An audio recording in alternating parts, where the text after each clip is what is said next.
Bruxelles. Vous allez voir, c'est une bataille qui oppose des députés européens entre eux. C'est à Bruxelles et à Strasbourg que ça se passe. La question, c'est faut-il servir du foie gras dans les restaurants des parlements européens? Alors, première question, puis après on viendra à ce qui va se passer aujourd'hui. Tout de même, est-ce que la partition se fait entre les pour et les contre, selon les pays ou selon qu'ils sont à droite ou à gauche? Quels sont ceux qui sont pour, quels sont ceux qui sont contre? Bonjour François. Bonjour William. Alors effectivement, il y a une partition, comme vous dites, mais qui n'est pas selon les groupes politiques. Mais vous allez voir, effectivement, la nationalité joue beaucoup. Et vous imaginez bien, William, que sur ce dossier très sensible qui est celui du foie gras, et pour laquelle la France est évidemment très bien représentée, eh bien les Français sont majoritairement pour le foie gras. Ils veulent que le foie gras continue à être sur les tables du Parlement européen. Alors qu'est-ce qui va se passer aujourd'hui? Il va y avoir un vote ou quoi? Comment fait-on dans ces cas-là? Alors il va y avoir un vote, effectivement, cet après-midi, ça va se passer à 15 h. Il y aura des députés qui vont se réunir et qui vont voter pour savoir si le foie gras doit rester ou non sur les tables, parce que certains d'entre eux sont choqués. Ils trouvent que la pratique du gavage est une pratique cruelle. Et évidemment, si cette interdiction est votée, ce serait un coup dur pour le foie gras français. Regardez, William, le reportage que nous avons réalisé avec Aurélie Méraud et Alice Douchelski. Derrière les murs du Parlement européen se livre une bataille sans merci. Cet eurodéputé britannique veut bannir le foie gras des restaurants de l'institution. Face à lui, une députée européenne française qui se bat pour le faire échouer. J'aime la France, j'aime la gastronomie et le vin français, mais je déteste la cruauté. Et ça, c'est le problème pour moi.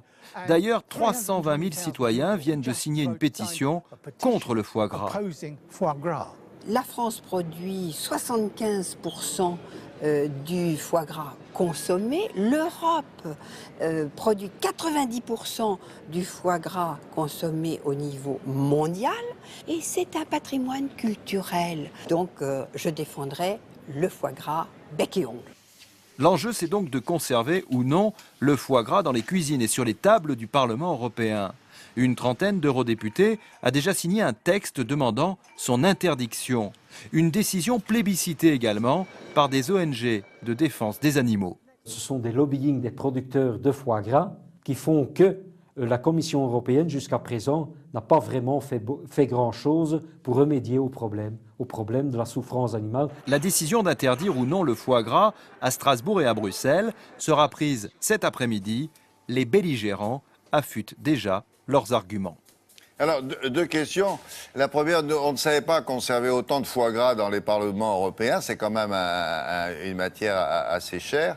Et la deuxième, est-ce qu'il y a déjà eu des interdictions similaires de ce produit-là dans des parlements ailleurs?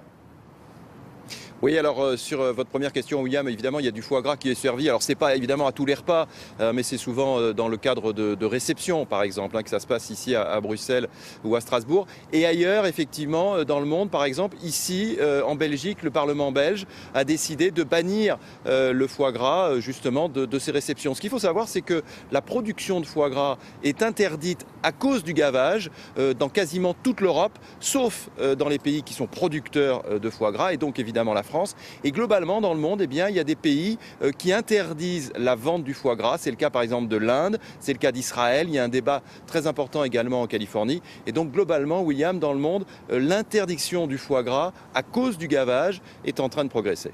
Oui, on a vu ça en Angleterre et puis parfois même aux États-Unis. Mais est-ce que dans les palais de la République, on sert du foie gras en période de crise? Bonne question. Oui, bonne question.